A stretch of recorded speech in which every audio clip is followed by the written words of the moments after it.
A Fox News alert: the Trump administration's crackdown on illegal immigration now underway. There will be ICE raids in 9 cities, but protesters and elected officials could make things difficult for ICE agents. Joining us now, the acting ICE director, Matt Albence.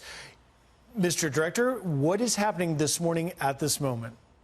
Well, I won't speak to specifically anything that's going on in an operational perspective. The overarching concern when we conduct any sort of enforcement operation is the safety and security of both our officers that are conducting the operation as well as the public.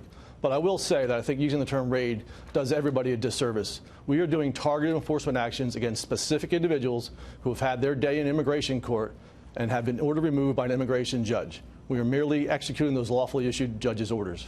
That's an important point to make, Director. These individuals had their day in court, and now they have been deemed appropriate for removal. And we understand there is somewhere around 2,000. I know you can't speak to specifics, but try and give us, if you will, some indication of who these individuals are.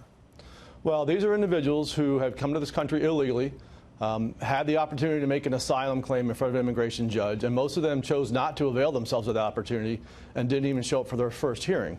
But in addition to that, we went above and beyond in this circumstance and gave these individuals back in February an opportunity to turn themselves in to arrange for an orderly process to be removed from the country. Vast majority of them, only 3%, actually responded to those letters and came in and arranged for those processes to go through. The rest of them ignored not only the judge's orders, but also our request for them to come in. At this point, we have no choice but to go out and execute those lawfully issued removal orders from an immigration judge. Director Albence, mayors across the country are actually encouraging people to resist these enforcement operations. I want you to take a listen. I'd like your reaction. There's a tremendous amount of fear in our city. So what we're trying to do is lower the fear by giving them information, and the information is empowering them. Let me be clear.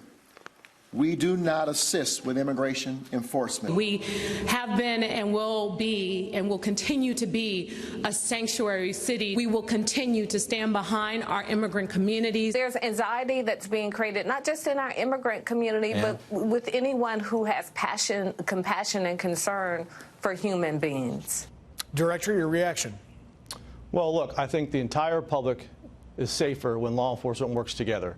There are those occasions in which we don't ask law enforcement to enforce immigration laws on our behalf. Most of our interaction with law enforcement is simply information sharing, or most times it's actually just trying to get access to individuals that those agencies have already arrested and are sitting in their custody in their jails, where we want access to make sure that we know who's in those facilities, are they here legally, and if they're not here illegally, then we remove them from the country.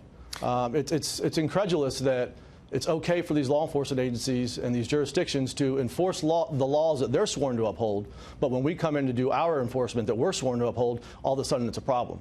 Director, ICE has just released moments ago a declined detainer report, a quarterly report. You are going to begin today and do so forth every quarter. What is this? So this is a report that was mandated by the President's executive order back in 2017.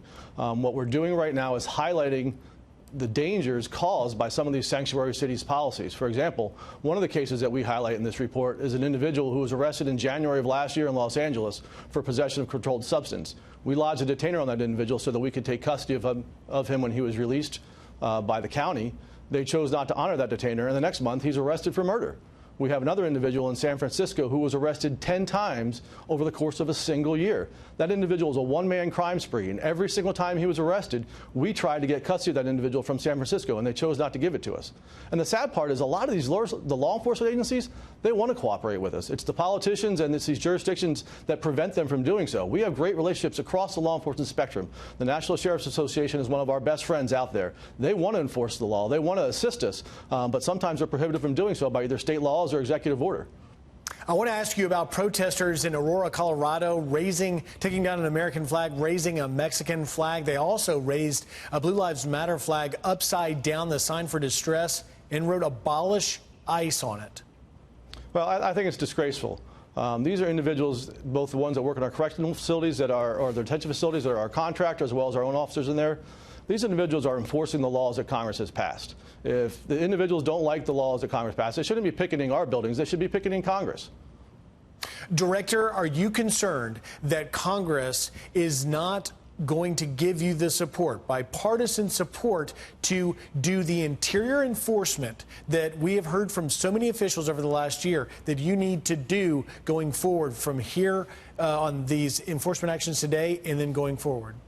I'm absolutely concerned. As we've seen time and again, we've failed to get the support that we need, whether it's in terms of fixing loopholes in the law, which are creating this crisis at the border, whether it's in terms of funding so that, one, we can detain the individuals that we have in custody or that have been arrested by the Border Patrol or by our ICE officers, and two, so we actually have the resources to go out and do it. I will tell you this, Griff, there is no way you will ever have border security without a strong interior enforcement component. If anybody says that they can, they don't know what they're talking about. Director Albence, we wish you and all of your agents safety today as you carry out the rule of law. Thank you for taking time, and we look forward to hearing more as this debate clearly continues, and certainly, sadly, so does the crisis. Thank you, Director Albence. Thanks for your time. I appreciate it.